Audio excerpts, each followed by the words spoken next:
محترم دا مجلس دا د الله والو مجلس دی او حدیث پاک کې راځي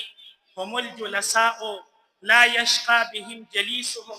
چې دا الله والا خلق دا داسې خلق دي چې دای سره ناس دی کول والا خلق هغه محروم نه پاتې کیږي. او بیا علما فرمایي لا يشقى فعل مضارع دا مطلب دا دی چې کم خلق د الله والو سره ناس کوي د الله والو په مجلس کې ناس کوي دی په زمانه حال کې د بدبختینا د بد نصیبینا محفوظ وي دی په زمانه مستقبل کې د بدبختینا محفوظ وي. او بیا دا الله والا خلق دای سره د ناس کې دومره فضیلت دی چې د دې حدیث په شرح کې حافظ ابن حجر اسقلانی الشافعی رحمه الله لیکلی دی ان جلیسهم يندرج معهم چې الله والو سره ناس تقولوا والا فالله والو کې شماريږي في جميع ما يتفضل الله به عليهم اکراما لهم هغه تمام مهربانه هغه تمام فضیلتونه کم چې په الله والو باندې نازلېږي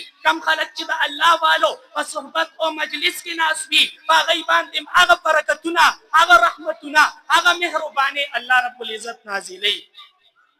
او بیا محترم دا د ختم قرآن مجلس دی. نو د ختم قرآن مجلس هغه دی چې امام مجاهد رحمت الله علیه فرمایي تنزل الرحمت عند ختم القرآن چې د ختم قرآن په موقع باندې د الله د رحمتونو باران راوريږي. دا د الله د رحمتونو باران دا هغه مجلس چې دې سره کې ناس دی کول والا هغه ته لوی فضایل حاصلېږي. نو محترمو دې مجلس کې اوس د ختم قرآن چې کوم تفسیر سره داغه اخیری دو سورتونه دي داغه د پاره اوس دعوت ورکوم خپل استاد محترم چې زما د تخصص فی الافتاء استاد دی